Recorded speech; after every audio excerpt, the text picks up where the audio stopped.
అందరికీ నమస్కారం.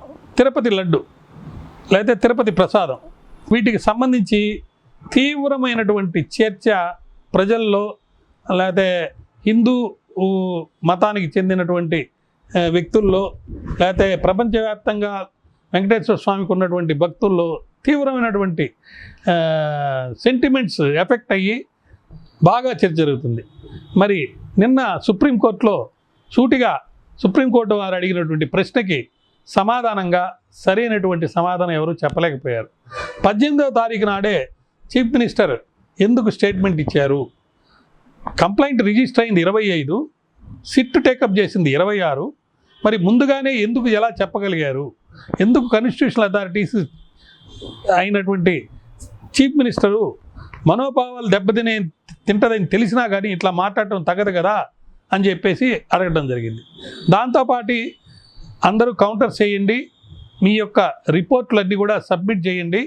ఇప్పుడు దాకా ఉన్నటువంటి పబ్లిక్ డొమైన్లో ఉన్నటువంటి రిపోర్ట్స్ ప్రకారము అక్కడ లడ్డూలో నెయ్యిలో కానీ ఇతర పదార్థాల్లో కానీ కంటామినేషన్ జరిగింది అనే దానికి ఎటువంటి ఆధారాలు లేవు. తర్వాత కొత్త గవర్నమెంట్ వచ్చిన తర్వాత వచ్చిన లారీల్లో వచ్చిన నెయ్యిని వాడటం జరగలేదు. పాత గవర్నమెంట్లో వచ్చిన లారీలో నెయ్యి వాడారు. కానీ పాత గవర్నమెంట్లో వచ్చినటువంటి నెయ్యి లేకపోతే తయారు చేసినటువంటి లడ్డూల యొక్క నాణ్యత సరిగా లేదని సుప్రీంకోర్టులో స్టేట్ గవర్నమెంట్ లాయర్ గారు చెప్పడం జరిగింది, లూత్రా గారు. అంత మాత్రాన గతంలో పంపినటువంటి నెయ్యిని వాడి తయారు చేసిన లడ్లని మీరు టెస్ట్కి పంపనప్పుడు దానికి సంబంధించి రిపోర్ట్ రానప్పుడు లడ్డూలు వాడటంలో వాడినటువంటి నెయ్యి వల్ల కంటామినేషన్ జరిగింది అని ఎలా చెప్తారని చెప్పి అడగడం జరిగింది. కాబట్టి ప్రస్తుతానికి హిందువుల మనోభావాలు దెబ్బతినకుండా ప్రొటెక్ట్ చేయబడ్డాయి. ఎందుకంటే యాజ్ ఆన్ టుడే ఎటువంటి రిపోర్ట్లో ఎక్కడ కూడా పబ్లిక్గా వచ్చిన రిపోర్ట్స్లో కల్తీ జరిగిందని చెప్పడానికి లేదు. అదేవిధంగా టీటీడీ ఎగ్జిక్యూటివ్ ఆఫీసరు 100% ఆయన లడ్డూల్లో నెయ్యి వాడింది మంచిదే వాడారు, ఎటువంటి కల్తీ జరగలేదని ఆయన చెప్పారు.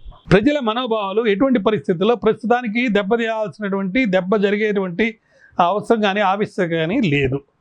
రిపోర్ట్ వచ్చిన తర్వాత ఒకవేళ నిజంగా ఎవరైనా తప్పు చేస్తుంటే దాని మీద చర్చలు తీసుకోవచ్చు.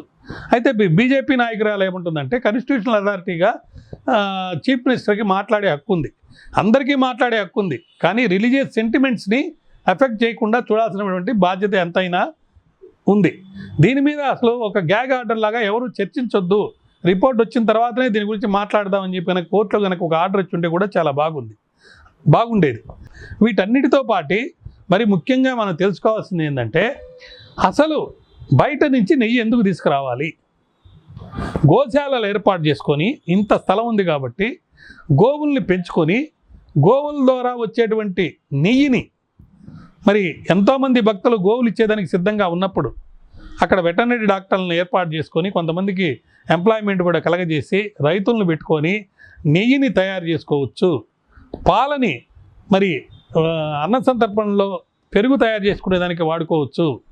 అక్కడికి వచ్చే తల్లులకి ఉచితంగా పాలు ఇవ్వచ్చు.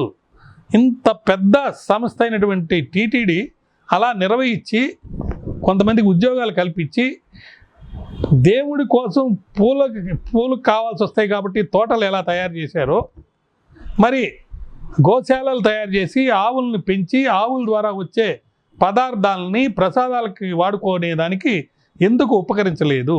అదేవిధంగా ఇతర పదార్థాలు కూడా కల్తీ లేకుండా ఉండటానికి వాళ్ళే కొన్ని ఎకరాలు పండించుకొని ప్రసాదాలకు చేస్తానికి కావాల్సినటువంటి పదార్థాలని ఎందుకు తయారు చేసుకోలేకపోతున్నారు అని చాలామంది దీని మీద చర్చించుకుంటున్నారు.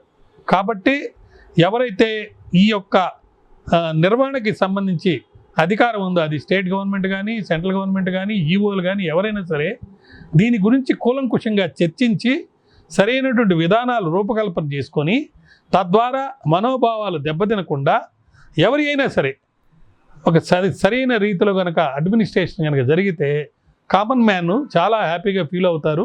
దానివల్ల సుఖ సంతోషాలు, శాంతి, ప్రేమ, అనురాగం అందరిలో వస్తుందని చెప్పి నేను మనవి చేస్తున్నాను.